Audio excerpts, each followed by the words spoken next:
আজকে সকাল সকাল বাড়ির সমস্ত কাজকর্ম সেরে আমি আর মা চলে গেলাম বামুনারা সবজি বাজারে বাজার করতে। আর সন্ধ্যার দিকে বানালাম একটু খাসির চর্বির ঘুগনি। হ্যালো এভরিওয়ান, আমি শর্মিষ্ঠা। সবাই আশা করি ভালো আছেন, আমরাও বেশ ভালো আছি। আবার একটা নতুন ব্লগ ভিডিওতে আপনাদের সকলকে স্বাগত জানাই। এখন ঘড়ির কাঁটায় বাজে হচ্ছে 9:30। বাড়ির সমস্ত কাজকর্ম সেরে আমরা চলে যাচ্ছি বামুনারা বাজারে সবজি বাজার করতে। তো বাড়িতে সবজি শেষ হয়ে গেছে, আলুও নেই, অনেক কিছুই নিতে হবে। সেই জন্য আমি আর মা দুজনেই এলাম। ঈশানকে ওইদিকে স্কুলে পাঠিয়েছি। একটু তাড়াতাড়ি বাজার সেরে বাড়ি যেতে হবে, কারণ ঈশান যেহেতু স্কুল থেকে আসবে 12:30টার সময়। ওদের স্কুল বাসটা আমাদের তপবনে ঢোকে 12:30টায়। বাজার করতে করতে আমাদের 11টা বেজে গেছিলো। তো বাড়ি আসতে আসতে 11:30 বেজে গেছিলো। তো বাজার সেরে আমরা বাড়ি এসেছি, তার কিছুক্ষণ পরেই দেখছি বাসটা এসে তপবনে দাঁড়িয়েছিল। আমাদের যেহেতু একটু দেরি হয়েছিল নামতে, সেই জন্য বাসটা আবার ব্যাক করে বেরিয়ে গেল। তো মা একটু নামতে দেরি করেছিল, তো বাসটা কিছুক্ষণ ওখানে দাঁড়িয়েছিল। তারপরে ঈশানকে নিয়ে বাড়ি ঢুকলো। আর আমি এদিকে ঈশানকে জামা প্যান্টে ছাড়িয়ে ওকে স্নান করাবো। ও কিছুক্ষণ বসে এসে তারপরে আমি ওকে বাথরুমে নিয়ে ঢুকি।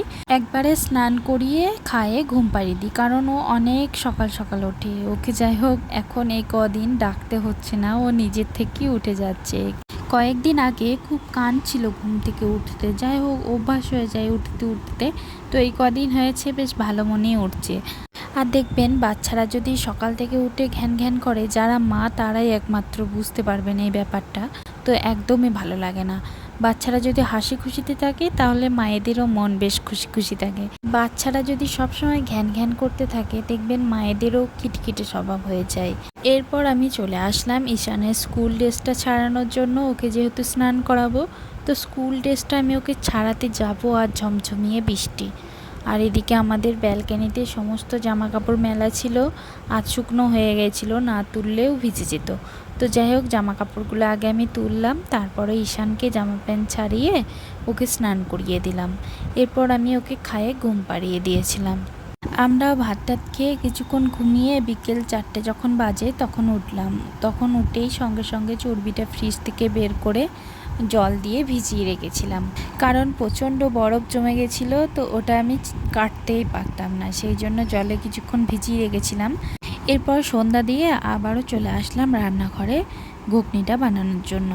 তো ঘুগনিটা বানানোর আগে চর্বিটা আমি আগে ছোট ছোট করে কেটে নুন হলুদ মাখি। এরপর কড়াইয়ে সর্ষে তেল দিয়ে পেঁয়াজ কুচি, টমেটো কুচি, শুকনো লঙ্কা, আদা বাটা, রসুন বাটা দিয়ে একটু ভালো করে কষিয়ে নিয়েছিলাম। এরপর দিয়ে দিয়েছিলাম কিছুটা পরিমাণে জল দিয়ে ভালো করে কষানোর পর ধনে গুঁড়ো, জিরে গুঁড়ো, হলুদ গুঁড়ো, সামান্য পরিমাণে নুন, চিনি দিয়ে আবারও ভালো করে কষিয়ে নিলাম। কষিয়ে নিয়ে দিয়ে দিলাম কেটে রাখা কাঁচা আলুগুলো কিন্তু আমি ভাজিনি, কাঁচাই রেখেছিলাম। তো এরপর জল দিয়ে আবারও ভালো করে ফুটিয়ে নিয়ে দিয়ে দিলাম খাসির চর্বিগুলো।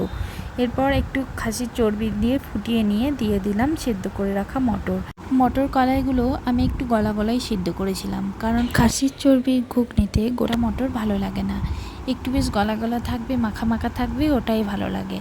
তো যাই হোক মটর কলাইগুলো আমি প্রেসার কুকারের মধ্যে সেদ্ধ করে নিয়েছিলাম। এরপর মটর কলাইগুলো ঘুগনির মধ্যে দিয়ে দিলাম। এরপর একটু জল দিয়ে আবারও ভালো করে ফুটিয়ে নিয়ে দিয়ে দিলাম কিছুটা পরিমাণে লাল লঙ্কার গুঁড়ো আর কাশ্মীরি লঙ্কার গুঁড়ো দিয়ে ভালো করে ফুটিয়ে নিয়েছিলাম। আর এই ঘুগনিটার সাথে বানিয়েছিলাম লুচি।